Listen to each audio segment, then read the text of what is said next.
How's it going today, guys? MN250 here. Boy, do I have a treat for you today.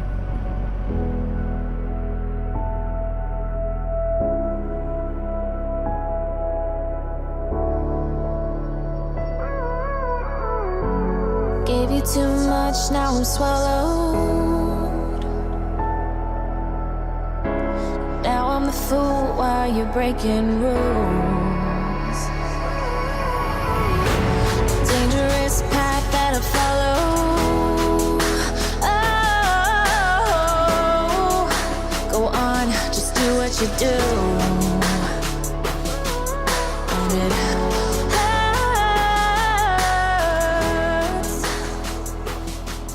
as I bleed for you. So you guys might notice something a little different about our ride today. Some of you on Facebook and Instagram may already know what I'm going to be talking about today. As you can notice, I've got something different underneath me. And there seems to be a missing windshield, replaced by this little cover that really doesn't push any wind. Notice that there isn't any fairing mounted mirrors at all.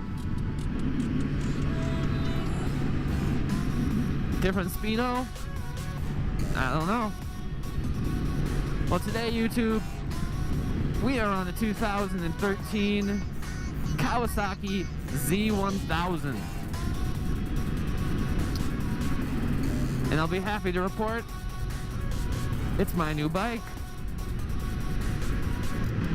Sadly, my little Ninja 650, well, she and I have parted ways.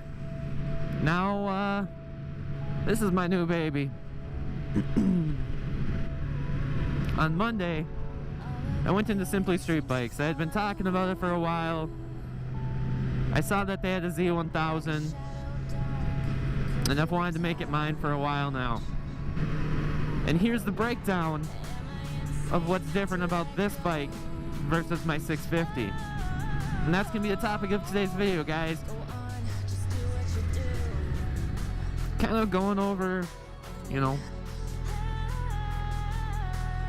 my thoughts and feelings on this change in my riding life. Many of you know, last year in April, early May, I purchased my first, you know, real motorcycle. You know, my 250 was a real motorcycle, but I only had that about for a month or two before it became unrideable.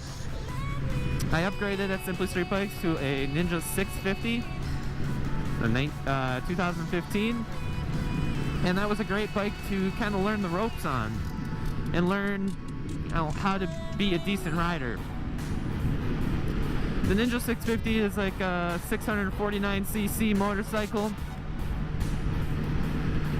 making roughly around 60 horsepower and 40 foot-pounds of torque.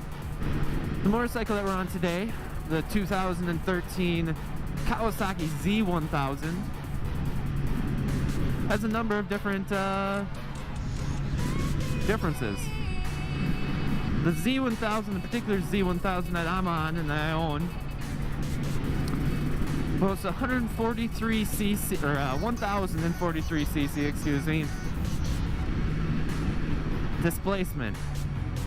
Wet weight is about 481 pounds. It boasts about 130 horsepower. Now remember, I said my 650, my Ninja 650 was like 64 horsepower. I'm talking, or we're looking at about double the horsepower of my last motorcycle. And it has 80 foot-pounds of torque. Obviously, some other aspects of the Z1000 that make it roughly different than the 650. We've obviously got the torque, we've got the horsepower figures, but you also have the unfaired styling of it. You don't have a windshield up in front of you, and for me that's actually been okay. The windshield in my 650 tended to push air right up into my helmet region. I'm about 5'9", And it did have multiple adjustments, but it ended up pushing wind up into my head and turned my head into a bobble. And I was back and forth all the time. So I really don't mind not having the wind protection on this motorcycle. This motorcycle has a seat height of about 32 inches. I'm not sure what the 650 had. But from a standing perspective, as a, a 5'9", 5'10" guy, the seating height seems to be a little higher on this bike. It rides a little higher. I can flat-foot it still. I can support the weight of the bike. But if the ground's a little uneven, I end up tiptoeing it. And it's a little harder to push around while you're sitting on it and waddle. Which isn't a big deal, because I can still reach the ground. 2013 was the 3rd generation of the Z1000. We now have the 4th gen. I personally like the 3rd gen a little bit more. A couple differences between the 3rd gen and the 4th gen.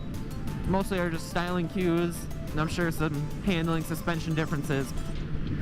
The headlight on the 2014 kind of makes it look like a Ninja Turtle, is what I've heard people compare it to. And you also get a different display. On this one, you just have the revs, a digital readout of the speed, fuel, a clock, oil pressure gauge, and your turn signals. So my impressions riding the Z1000. Most people know this bike is kind of a hooligan bike. Something you upgrade to when you get sick of the speed of a leader bike or normal super sport leader bike, or a 600cc super sport. So this is not a super sport. This is a standard riding style, unfaired, naked bike. So most people use this as a hooligan bike because wheelies. Now I'm not really into the whole wheelie thing. What I bought this bike for was the power, the ability to get up to speed quickly, to play around with, and and just enjoy, have more fun. Because if a bike isn't scaring you a little bit, you're not having as much fun as you could possibly have. And this bike does scare me a little bit still, because I'm still getting used to it. I've only had it for a couple days. I've only put about 100 miles on it. So a lot of the characteristics, at least of the flickability and turnability of this bike, are very similar to my 650. They weigh very similar.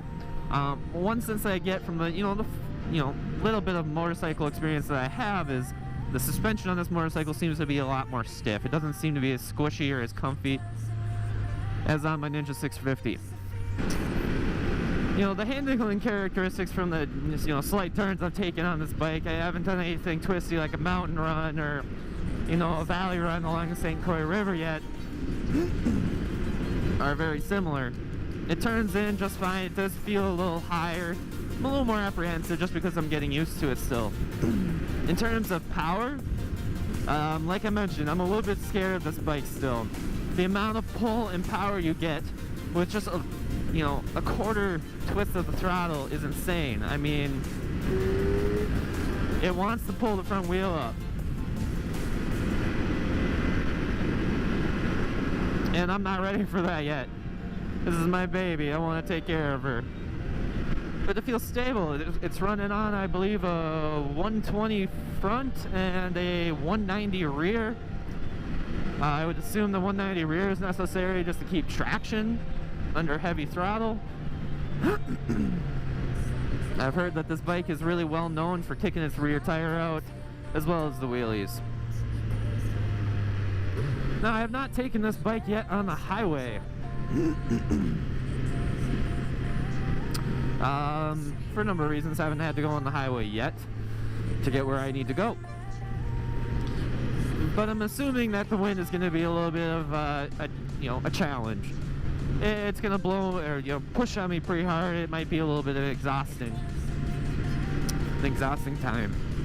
Because how comfortable is it to ride compared to the 650? I liked my 650 in terms of comfortability way more, at least based on the stock seat that's on this bike.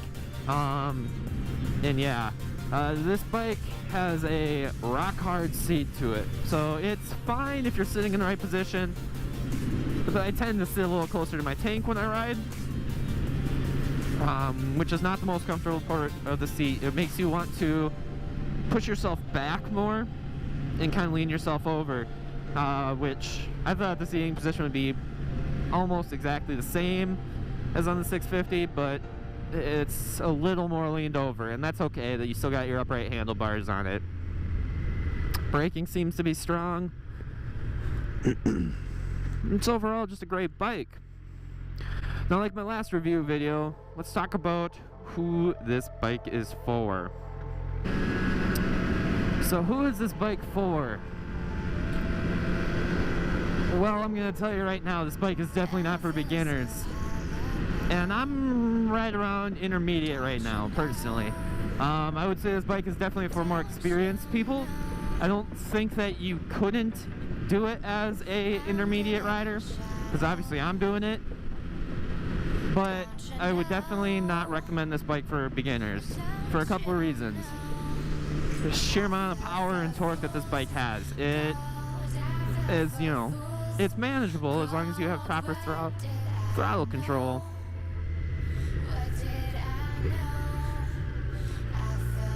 But it is a monster. It's a torque monster. It wants to bring the wheel up when you're heavy on the throttle. You can feel the suspension kind of loading backwards, and it's a bit much. You know, make sure that you're ready for it. Make sure you feel comfortable and almost bored with your, you know, starter bike, whether that be a 650 or a 600 even, because it is different.